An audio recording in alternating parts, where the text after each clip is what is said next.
नमस्कार साथियों, जय हिंद, वंदे मातरम। आप सभी का बहुत बहुत स्वागत है आपके अपने यूट्यूब चैनल एग्ज़ाम ट्रिकी 2.0 में।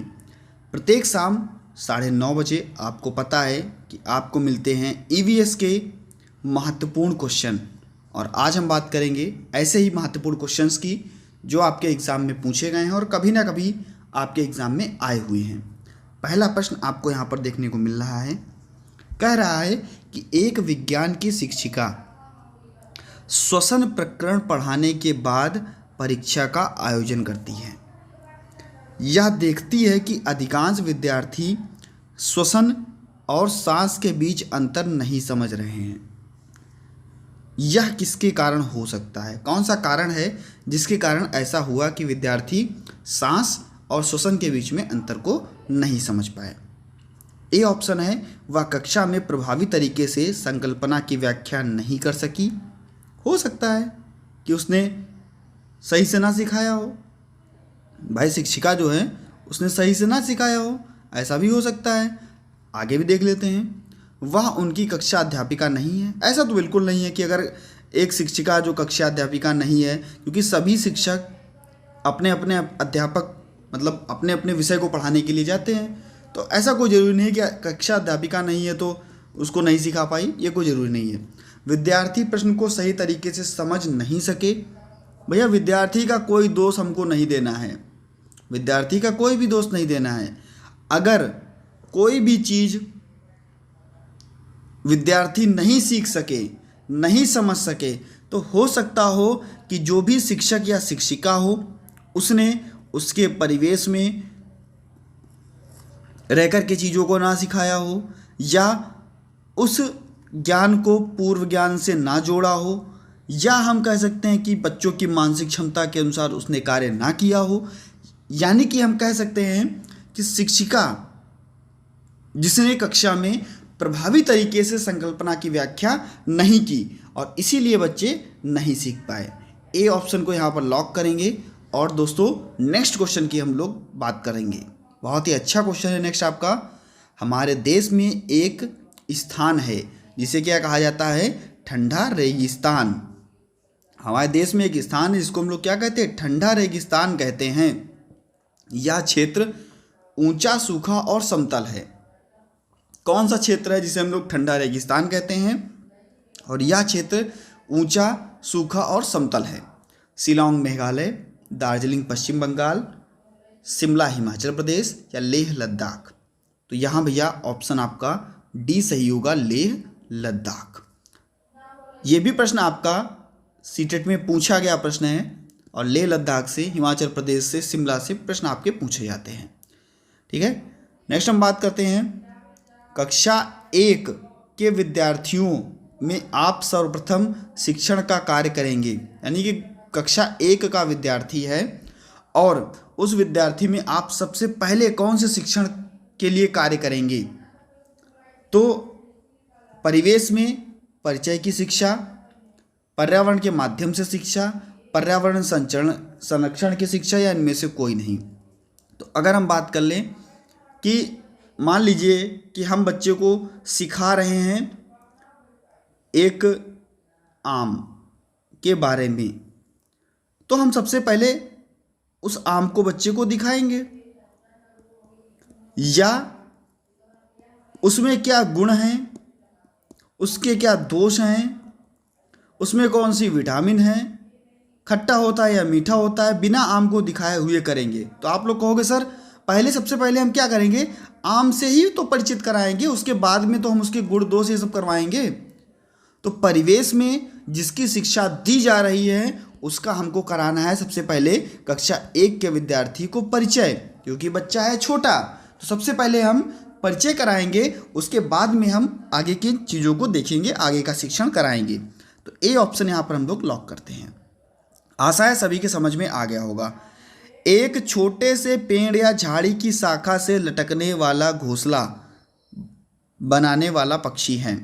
एक छोटे से पेड़ या झाड़ी की शाखा से लटकने वाला घोंसला, आप देखते होंगे कि लटक रहा है घोंसला, उसमें तुरंत गया अपना पक्षी बाहर निकल आया।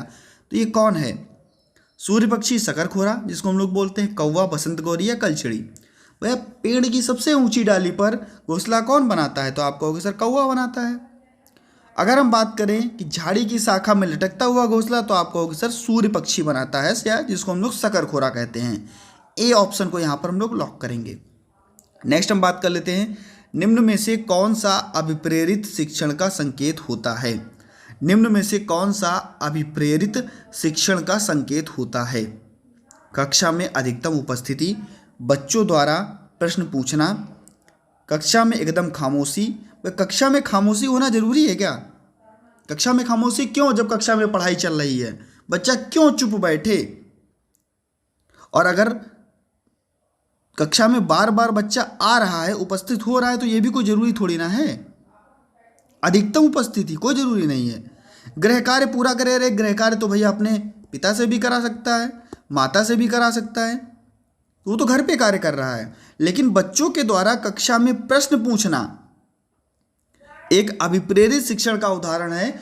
अगर बच्चा कक्षा में प्रश्नों को पूछ रहा है, यानी कि वो जो भी टॉपिक पढ़ाया जा रहा है कक्षा में उस पर ध्यान दे रहा है और उसी से रिलेटेड प्रश्न पूछ रहा है, तो बी ऑप्शन यहाँ पर आपका बिल्कुल सही हो जाएगा। अगर आप चैनल पर पहली बार आए तो दोस्तों चैनल को सब्सक्राइब करिए और साथ ही साथ बेल आइकन में ऑल का ऑप्शन प्रेस कीजिए। अगर वीडियो अच्छी लगे तो वीडियो को लाइक कर दीजिएगा और एक बार मित्रों तक वीडियो को जरूर शेयर कर दीजिएगा, क्योंकि आप सभी का एक लाइक एक शेयर दोस्तों मोटिवेशन बढ़ता है। ज़्यादा से ज़्यादा लोगों तक एक बार वीडियो को शेयर कर दीजिए। वायुमंडल की सबसे निचली परत कहलाती है, वायुमंडल की सबसे निचली परत कहलाती है क्षोभ मंडल, समताप मंडल, आयन मंडल या ओजोन मंडल? भैया एक प्रश्न यहाँ से आपको जरूर देखने को मिलता है। तो वायुमंडल की सबसे निचली परत, जहाँ पर भैया क्या आता है आपका? आंधी आती है।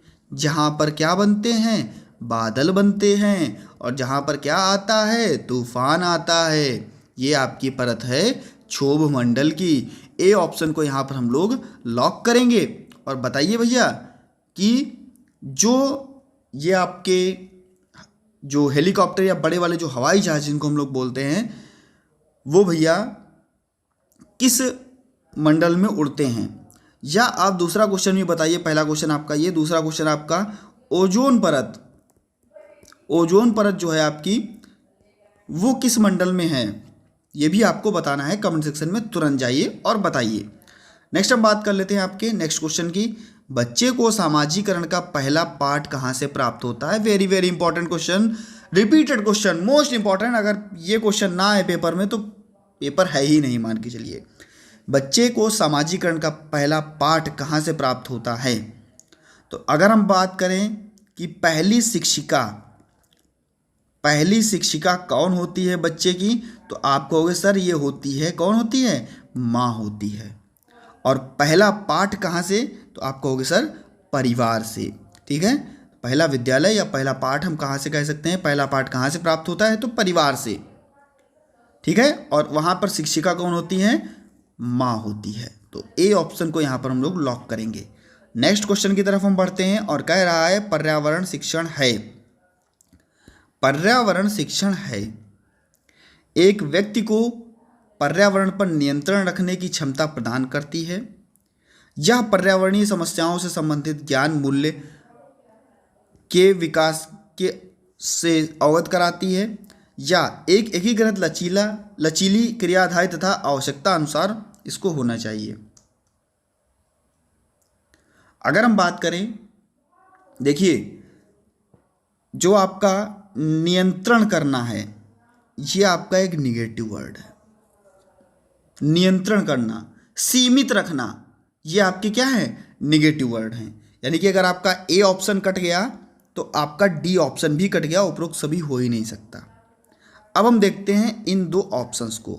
यह पर्यावरणीय समस्याओं से संबंधित ज्ञान एवं मूल्य के विकास से अवगत कराती है, या यह एकीकृत लचीली क्रिया आधारित, बिल्कुल दोस्तों, क्रिया आधारित लचीलापन और आवश्यकता के अनुसार, बच्चों के आवश्यकता के अनुसार, स्तर के अनुसार। तो बिल्कुल आपका यहाँ पर सी ऑप्शन जो है बिल्कुल अच्छा है और पॉजिटिव आंसर है। सी ऑप्शन को यहाँ पर हम लोग लॉक करेंगे और आगे की ओर बढ़ेंगे।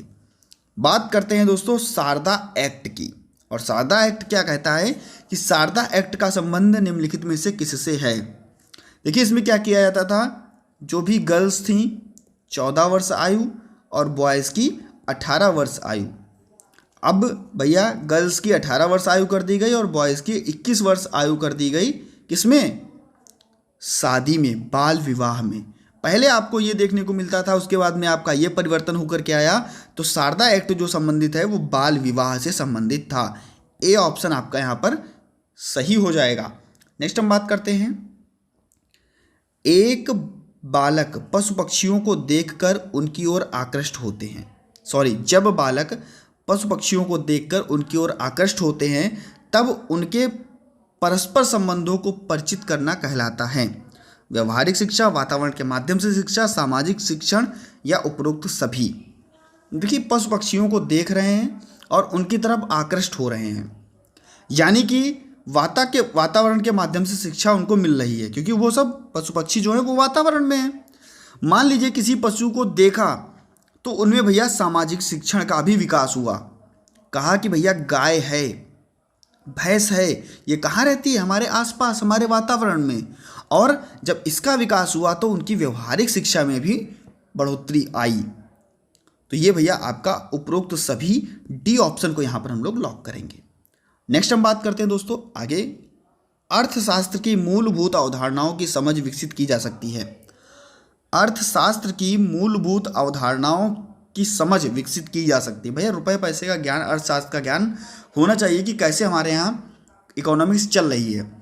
तो उसमें क्या करना है, बाजार के रोल प्ले का आयोजन करवाकर, बैंक, पोस्ट ऑफिस इसका भ्रमण करवाकर, या मूल्य जैविक अमूर्त धारणाओं और उदाहरणों द्वारा व्यक्त करके। तो अगर भैया हम लोग बात करें बाजार के रोल प्ले, बिल्कुल दोस्तों सही है, बाजार में हम चीज़ों को बताएंगे। पोस्ट ऑफिस, बैंक इसका भी हम लोग भ्रमण करवा सकते हैं बच्चे को। और जैविक मूल्य और अवधारणा इसका भी उदाहरण हम लोग व्यक्त कर सकते हैं। यानी कि आपका डी ऑप्शन जो है वो बिल्कुल सही हो जाएगा। नेक्स्ट अगर हम बात कर लेते हैं, आपका नेक्स्ट क्वेश्चन है, प्रोटीन का सर्वोत्कृष्ट स्रोत है। प्रोटीन का सर्वोत्कृष्ट स्रोत है, बहुत बार आपका पेपर में पूछा गया। प्रोटीन का सर्वोत्कृष्ट स्रोत है, ये है भैया दूध, मांस, सोयाबीन या अंडा। तो ये है आपका सोयाबीन है। और अगर हम बात कर लें कि सोयाबीन सबसे ज़्यादा कहाँ, तो आपके मध्य प्रदेश में। सी ऑप्शन को यहाँ पर लॉक करते हैं, प्रोटीन का सर्वोत्कृष्ट स्रोत आपका सोयाबीन है। बच्चों के नाम बताना और नक्शे पर राज्यों को बताना किस प्रकार के किस संकेत का उदाहरण है। बच्चों के नाम बताना और नक्शे पर राज्यों को बताना, हम कह सकते हैं कि क्या अवलोकन और रिपोर्ट करना है। बच्चों का नाम बताना एक ये हुआ, या हम कह सकते हैं कि बच्चों को नाम बताना, यहाँ पर थोड़ा सही करते हैं, बच्चों को नाम बताना और नक्शे पर राज्यों को बताना। नाम हमने बता दिया, मान लीजिए उत्तर प्रदेश या राजस्थान, और उन राज्यों को नक्शे पर हमने बता दिया कि ये भैया भारत है। और या हम ऐसे भी कह सकते हैं कि बच्चे को हमने मान लिया कि कोई भी उसकी मित्र है, उसके घर के बारे में हमने बताया कि यहाँ पर है, और बच्चे ने क्या किया, उसका एक नक्शा तैयार किया। ये भी आप यहाँ पर सुन सकते हैं और देख सकते हैं, आपका आंसर एक ही जाएगा। अवलोकन और रिपोर्ट करना, चर्चा, अभिव्यक्ति या व्याख्या करना। तो देखिए जहाँ पर हम किसी चीज़ के बारे में पता लगा रहे हैं, पता करना आपका अवलोकन हो जाता है। चीज़ को हमने देखा और जब हमने नक्शा बनाया तो नक्शे में सबसे पहला कदम क्या होता है भैया, दिशा का ज्ञान होता है। तो उसके बारे में हमको रिपोर्ट करना, तो दिशा का ज्ञान नक्शे के लिए बहुत ज़रूरी है। तो ए ऑप्शन को यहाँ पर हम लोग लॉक करेंगे। नेक्स्ट हम बात करते हैं, ऊर्जा का पिरामिड होता है। ऊर्जा का पिरामिड होता है, जल्दी से बताइए भैया 10% का नियम किसने दिया? कमेंट सेक्शन में जल्दी से बताइए 10% का नियम किसने दिया था? ऊर्जा का 10% का नियम किसने दिया था? जल्दी से कमेंट सेक्शन में बताइए। अगर हम बात करें भैया ऊर्जा का पिरामिड कैसा होता है, तो वो होता है आपका कैसा होता है, सीधा होता है। नीचे आपको देखेंगे प्राथमिक उपभोक्ता और लास्ट में आपको यहाँ पर आपको कौन उच्चतर उपभोक्ता देखने को मिलेंगे।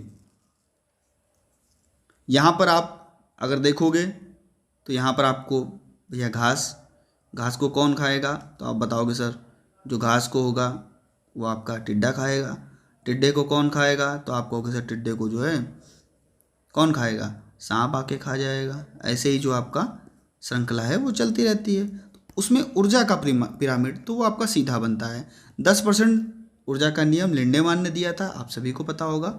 नेक्स्ट अगर हम बात कर लेते हैं, अपनी गर्दन को झटके से आगे पीछे करने वाला पक्षी। Very very important, very very important. जितनी बार अगर लगा दिया जाए सीटेट का पसंदीदा दोस्तों प्रश्न अपने, और हम लोग लगा करके क्या आते हैं आंसर को, हम लोग जब ऐसा प्रश्न देखते हैं तो सबसे पहले हमको उल्लू ही दिख जाता है और हम उसको लगा देते हैं और कहते हैं भैया ये हमारा क्या हो गया, गलत हो गया। घर पे आपके हमने देखा भैया कभी भी कहे कि गर्दन को झटके से आगे पीछे करने वाला पक्षी, आप तुरंत आ जाओगे किसके पास, मैना के पास, और डी ऑप्शन को यहाँ पर लॉक करेंगे। नेक्स्ट क्वेश्चन दोस्तों समाप्त हो चुके हैं। मिलता हूँ नेक्स्ट वीडियो में।